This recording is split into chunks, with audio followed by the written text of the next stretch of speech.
How big is the universe? Why even ask or attempt to answer that question? We're all living our lives in our own little bubble, so why even think about something so abstract? Now, I believe that we should explore and get a better understanding of the universe because it's about self-discovery. Learning more about the universe tells us more about ourselves because, in essence, it is us. We are the universe. We're not separate from it. We are literally it. As Alan Watts said, we are an aperture through which the universe is exploring itself. My intent with this video is to show you, visually, just how huge the universe is, and also touch on what we can learn from that. Stick with me, because however big you think the universe is, it's bigger. Much, much bigger. The observable universe, just the part we can see, is 93 billion light years in diameter. Now, when I say 93 billion light years in diameter, that doesn't really mean much. We know it's big, but we can't really conceptualize a number that large. Large numbers are difficult to visualize, so let's start with something we all know, Earth, and then we'll work our way up from there. Our pale blue dot is bigger than most people give it credit for. If you could drive around the entire Earth at 60 miles per hour, it would take just over 17 days to go around it. Or if you were to fly around it in a standard airliner, it would take you just over 2 days. So yeah, this rocky dirt ball we call Earth is pretty big. It's taken humanity thousands of years to traverse the globe, to develop it, and to map it all out. And those are all pretty recent accomplishments in the grand scheme of things. Zooming out from Earth, we'll eventually see the moon. Now, we've all seen pictures like this in the upper left corner, and it makes it seem like the Earth and moon are pretty close. But as the moon comes in from the right, it becomes apparent that they are very far apart. The moon is 238,000 miles away. Even a number this small is hard to conceptualize, at least for me it is. We all understand the speed of a car, so we'll use that to show just how far away the moon is. Now imagine getting in your car and driving at 60 miles an hour for 6 months. No sleeping or bathroom breaks either. That's how long it would take to drive to the moon. This moon, this satellite that orbits the Earth, is the furthest humans have made it into space. 12 people have walked on the moon, and that's an amazing feat, but really not very far when you consider what else is out there. We have some probes and robots that have made it further, but this is the furthest we as a species have made it. We really are at the infancy stage of space exploration. As we move out, you'll see the orbits of other planets turn on. Now, we've all seen graphics of the solar system that show the planets to be quite large and close together. Obviously, this is done for practical purposes, otherwise we wouldn't be able to see any detail. The problem though, just as is done with the Earth and the moon in many cases, is people assume that's what it's really like out there. This really gives a false impression of the immense size of the solar system. If you were to look at the solar system to scale from this distance, this is what you would see. Nothing. The planets are so small and the space so big, you literally wouldn't see anything. That's how small they are in comparison to the vastness of our solar system. Speaking of the planets, here's a true scale of the planets compared to each other. There is Earth, and there is our Sun, which you could fit 1 million Earths inside of. The average distance between the Earth and Sun is 93 million miles. This distance is referred to as an astronomical unit. How far is that if it were a road trip? It would take 177 years to drive to the Sun, and if you're in a hurry, you could get there in about 19 years via commercial airliner. What about driving to Neptune? How long would that take? It would take 5,000 years by car and 600 years by plane. So yeah, the solar system is immense, and I want to give you one more visual to really drive home how big the space is between the planets. Let's shrink the solar system down to the size of a football field. At this scale, our Sun is just over 1 inch in diameter and sitting on the goal line. The inner planets, Mercury, Venus, Earth, and Mars, are smaller than the ball in a ball-tip pen, and they're all within the first few yards.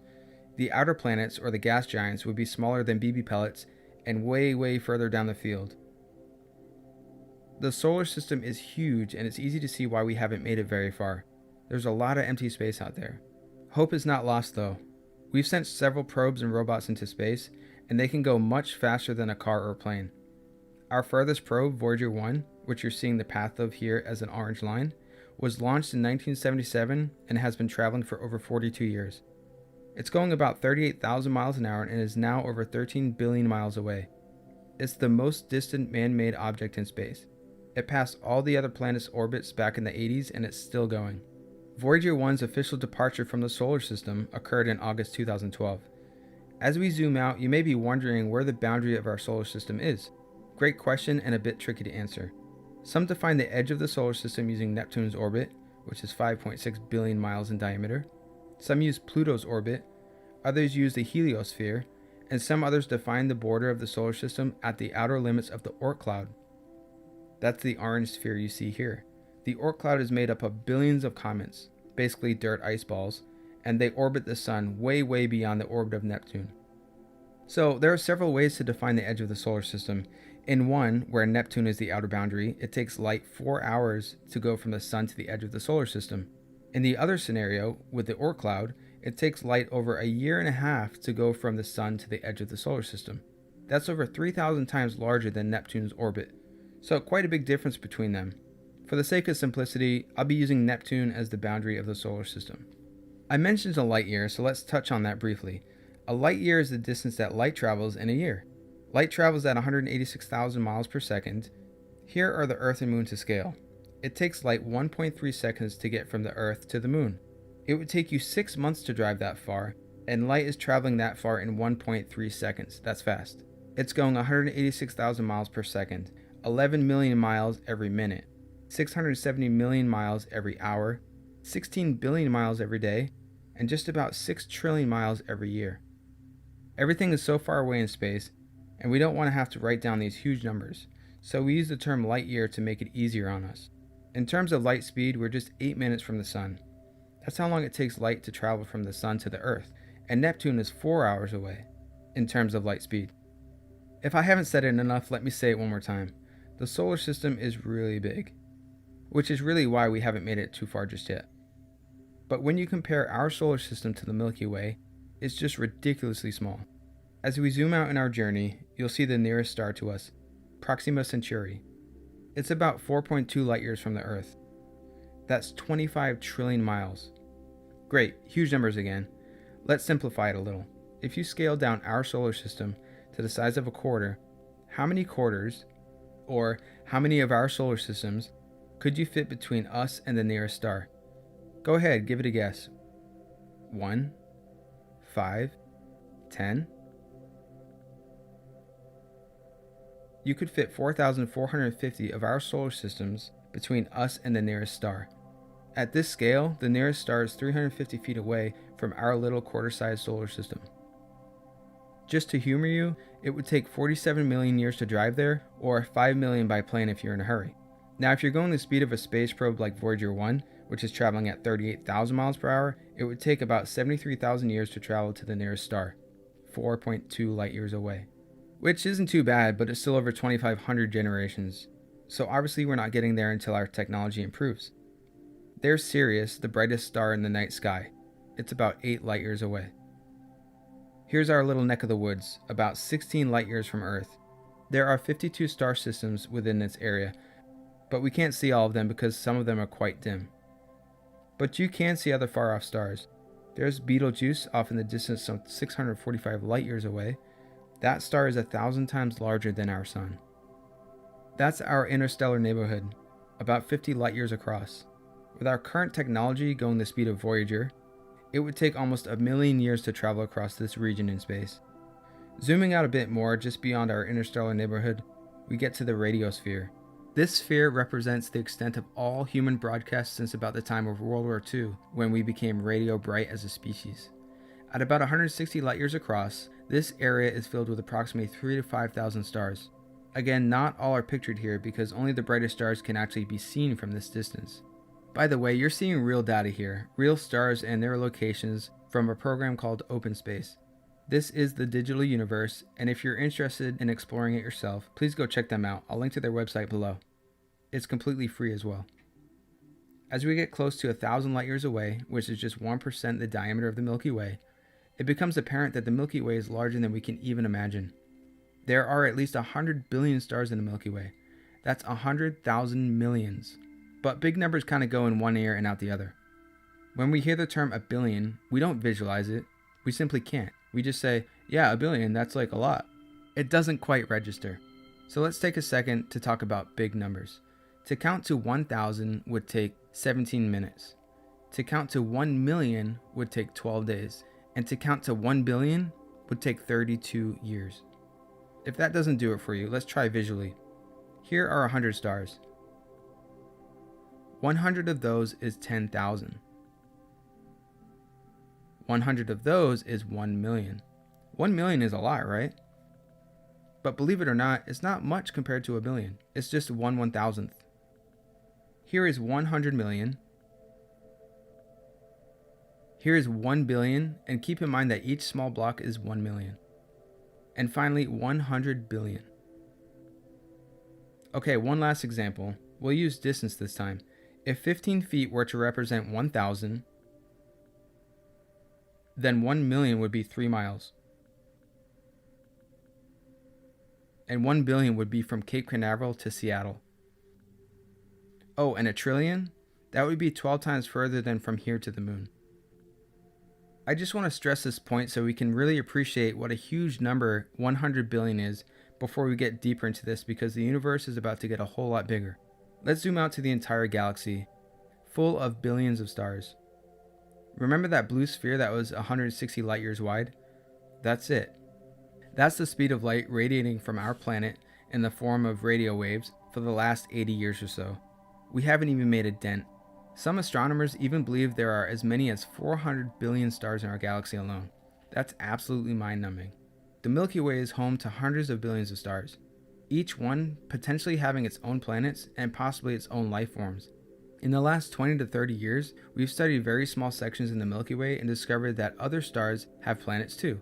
Based on this data, scientists now believe that most of the stars in our Milky Way actually have a family of planets orbiting them. By extrapolating this data, that means there are billions of other planets out there in our Milky Way alone. The Milky Way is about 120,000 light years across and 1,000 light years thick on average. Alright, if that doesn't make much sense, let's forget huge numbers for a second. Let's use another comparison to bring things down to a scale we can relate to. Let's go back to our solar system being shrunk down to the size of a quarter. If our entire solar system was the size of a quarter, our Milky Way galaxy would be about the size of North America. I can't even find a quarter in my own couch, and if you said to find one particular quarter in North America, it would be pretty much impossible. Trying to see our solar system at this scale would be like trying to see a quarter from space. Now, our sun is just one of hundreds of billions of stars in our Milky Way. So imagine all of North America covered with billions of quarters. The quarters representing star systems like ours. At the center of each quarter is a tiny speck, smaller than a speck of dust, that represents a star. At this scale, our nearest star, Proxima Centauri, as mentioned earlier, is 350 feet away. So imagine, if you will, quarters scattered all over the place, every few hundred feet, all over North America. That's pretty incredible. Here you can see the orbit of our sun around the galaxy. Even though the sun is traveling around the galaxy at over 500,000 miles per hour, it still takes 225 million years to complete one revolution. If you're still not impressed with the sheer magnitude of space, let's move past our galaxy. Let's get serious. The Andromeda Galaxy is about 2.5 million light years away. Zooming out even further to about 110 million light years, we see the Virgo supercluster. There are thousands of galaxies here, similar to ours, with hundreds of billions of stars and planets. As we continue to zoom out, we see other superclusters that have been mapped out.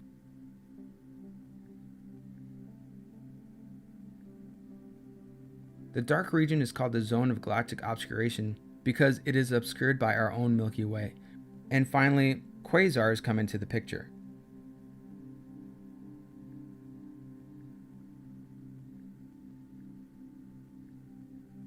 As we move past the cosmic background radiation left from the Big Bang, we see the entire observable universe.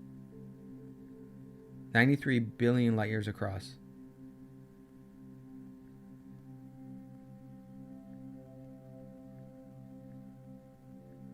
We may never know what's beyond the part of the universe that we can see, but due to the acceleration of space, it is believed that the universe itself is at least 250 times bigger than the observable universe. Wow, a lot of information, but what's the point? What can we learn from all of this? First, can we all be honest with ourselves for a minute? The truth is, we know nothing. Pretending we have all the answers limits our open-mindedness to what's really out there. Look at us floating around on our little dirt rock ball in the middle of nowhere. It's great that we're able to see as deep and as far as we can into the universe, but ultimately, we know nothing. We don't know why things happen the way they do. More than likely, whatever it is that is happening for reasons that our little brains simply can't comprehend. So the next time something happens that doesn't go your way, just go with it, man. Just go with the flow. Do you really think there's any point in resisting the universe? Also, we don't have to know everything. Accept that we don't have all the answers and enjoy life. Live the moment you're in, do things you're passionate about, and just have a good time while you're here. Second, you are the universe. Eckhart Tolle stated, "You are not in the universe, you are the universe, an intrinsic part of it. Ultimately, you are not a person, but a focal point where the universe is becoming conscious of itself." What an amazing miracle. Obviously, from our limited perspective at this moment, being in our heads, we feel quite separate from the universe. But think about this. Every atom inside your body was once in a star. When a star explodes, it sends new materials and elements all over the place. And that's where carbon, metals, and everything else comes from. That in turn forms other stars and the planets ultimately create you. That's how you were made, literally from star stuff. It took billions of years for the universe to evolve and change and create us. We're tiny, but we're also exceptionally special, as is everything in the cosmos. Here's my belief. The universe is intelligent. It's not just a bunch of dumb matter floating around colliding haphazardly. One universal intelligence, or one consciousness, is what's guiding this whole thing, including you. We just feel like separate selves because that's how our limited minds work. You didn't come into the universe as some separate thing. You came out of the universe. You were born from it. Ultimately, you're not some separate thing. You're the whole thing, which means we're all in this together. As Neil deGrasse Tyson puts it, we're all connected. To each other biologically, to the earth chemically, to the rest of the universe atomically. Not only are we in the universe is in us. So do your best to treat everyone with love, respect, and dignity. We need to stick together as a species and a planet if we're going to survive. And I think we will. I'll leave you with one final quote. The cosmos is within us. We are made of star stuff. We are a way for the universe to know itself. Carl Sagan. If you stuck around for this entire video, thank you. I hope you enjoyed it. Please like and subscribe if you can, and please drop me a comment and let me know what you think we can learn from the enormity of the universe. I would love to see what you all think. Thanks, and I'll see you next time.